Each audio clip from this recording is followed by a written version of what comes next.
guys, welcome to my channel and this is Kida, Yangaw Kida. For this video, nagpaplano ka bang mag-open ng Facebook account? Yesterday, i-share ko ay from Landbank, the Easy Save Plus nila, Easy Saving Plus. This is the passbook na inabil ko sa Landbank.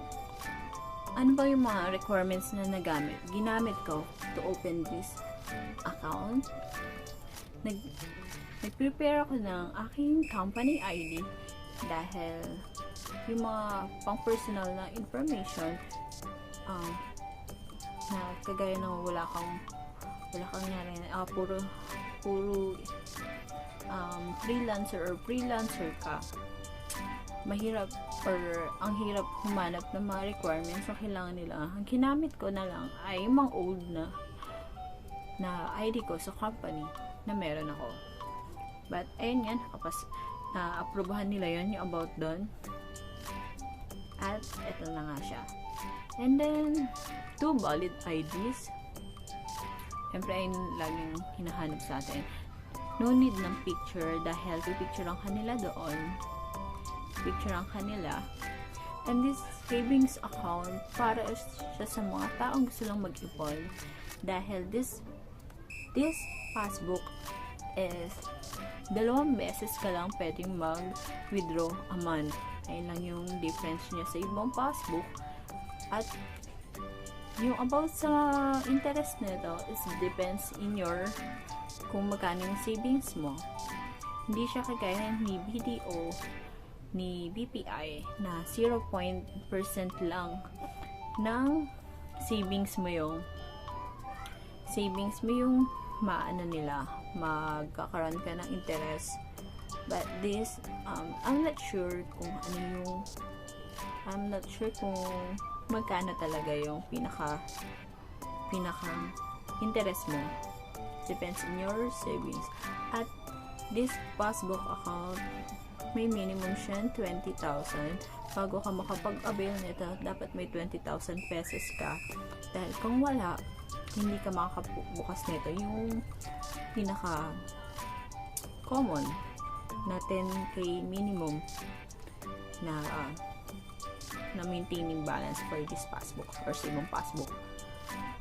Why I'm using this passbook para sa akin, I got my ATMs because masyadong nakakatempt bumili ng bagay-bagay pag meron kang ATM, and then nakakatempt sa mga scammer or sa mga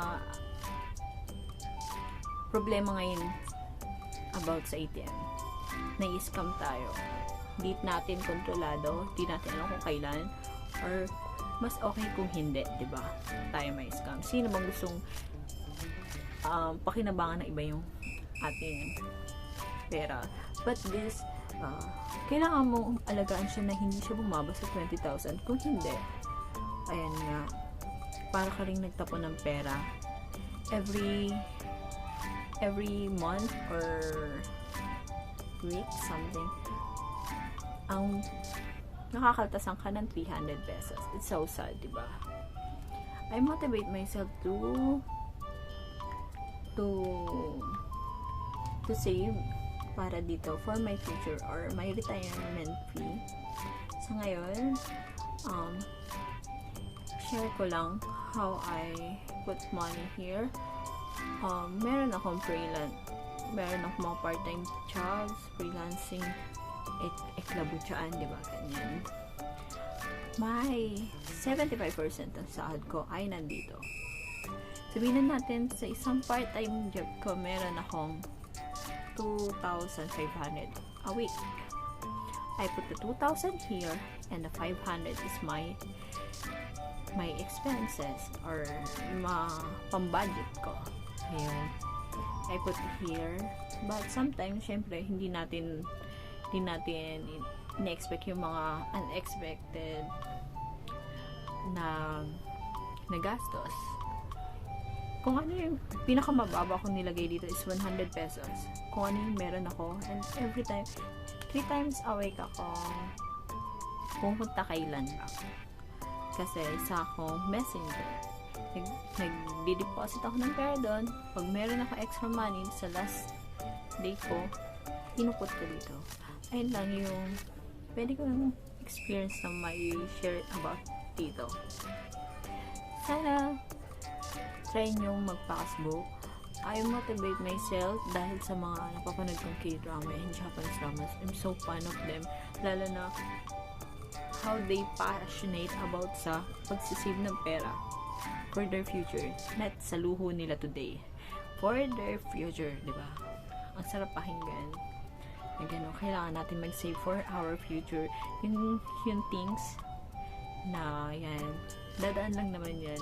But if you are ready for your future, yung mga bagay na yan, konting kurot lang dito, di ba? Ayun lang naman. Kita-kita tayo next time. At salamat for your time. Sana nabigyan ko kayo ng hostisya about dito. And bye! See you next time. This is Kida Channel. Bye!